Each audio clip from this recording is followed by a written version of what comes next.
एगो भौजाई अपना देवर से बड़ी तंग बा। अपना मरद लगे फोन लगा के कहतिया, ए राजा अड़ौड़ा तो चल गई नहीं बाहरा, जो छोटका भाई बाटे बड़ी हमरा के तंग करता, गजन करता। ए राजा जब जाता नहीं खाना बनावे तब जाके चूल्हानी बढ़ जाता। कैसन कैसन लगता बात बोले। अच्छा तू सबूर कह, हम तुरंत गाड़ी धरतानी। जल्दी रउड़ाए जाई। औरतिया कहताड़ी कैसे कि अरे गवना करा के राजा जी अरे गइलो बगरवाए, अरे चढ़ली जवानी नासोल, अरे चाहता देवरवाए। देख लीजिए, ऐसे तो बढ़िया बढ़िया कलाकार नहीं गाते हैं। ये तो दोनों आंख से दिव्यांग है भाई, इनको चारों बगल काला ही दिखाई देता है। जन्म लेते समय ही ऐसे पैदा हुए मेरे भाई, और इतना अच्छा गा रहे हैं। तो आप लोग प्लीज करके इस भाई के लिए, मेरे दीपक जी, अगर इस वीडियो को 1 मिलियन से ज्यादा देखा जाए तो 1 मिलियन से ज्यादा होगा तो और ऐसे ऐसे वीडियो देंगे। जो भाई कहेगा प्रोग्राम करने के लिए थोड़ा हम कम रेंज में करेंगे।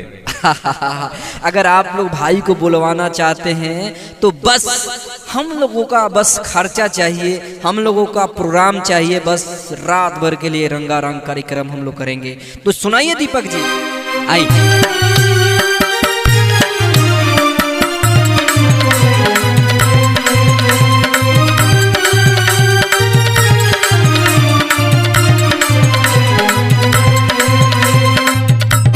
ए मुन्ना भैया औरत कह तरीका गवना करा के राजा गइलो बगरवा रे आगे,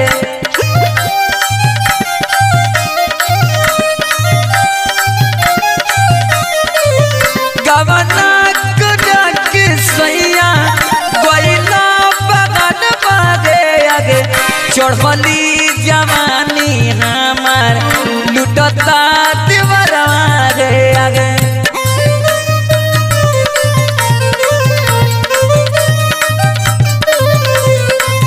चढ़ली जवानी हमार लुटता देवरवा रे आगे।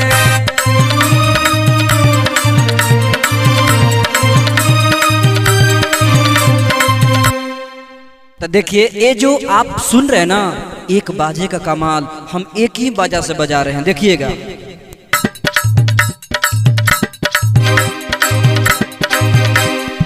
दीपक भाई एक बाजा से हम बजा रहे हैं ना जी। तो देखिए, अगर आप लोग साटा बुकिंग करना चाहते हैं तो वहाँ पे हम लोग जाते हैं। वहाँ 10, 9, 8 आदमी का हम लोग का टीम जाता है, वहाँ पर प्रोग्राम हम लोग करते हैं।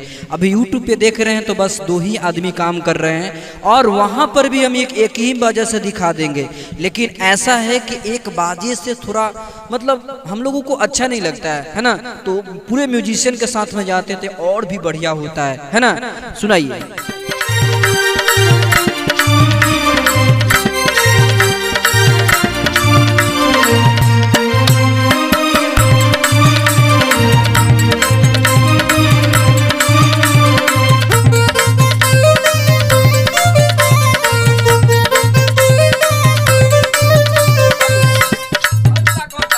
कहता लइका का ऐसन गति करे देवरा रोगे लाठी ठार हो,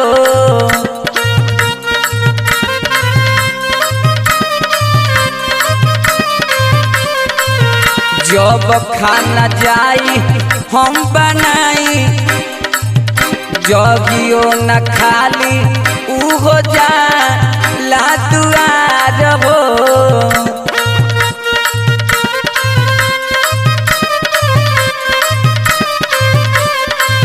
खाली हमसे देवरा राजा करे ले ठिठार हो कहियो नाऊ हो जा ला दुआर हो।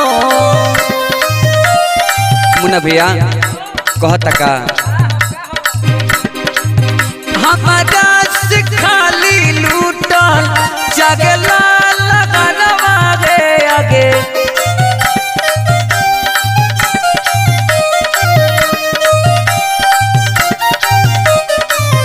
हमारा से खाली लूटल जगला लगनवा रे आगे चढ़ली जवानी नासल चागता देवरा मागे आगे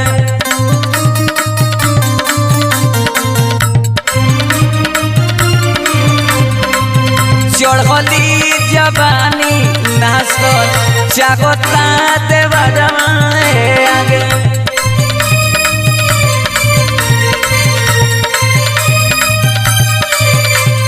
भतरा बसल जके नासिकवा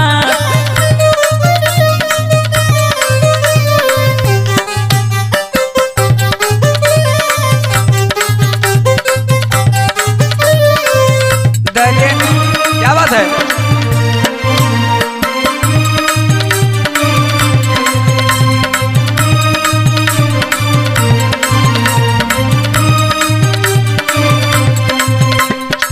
और क्या कहता को के खाली भवजी खूब तो रे में मजा बा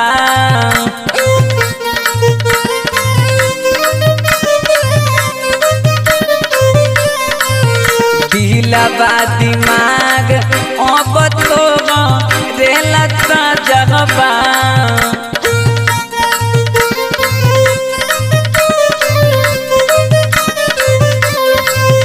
दीपक देवरवा मुन्ना करले गजन मागे आगे दीपक देवरवा मुन्ना करले गजन मागे आगे चढ़ल जवानी नासल चढ़ल जवानी नासल चागता देवरा मारे आगे चढ़ल जवानी नासल। क्या बात है।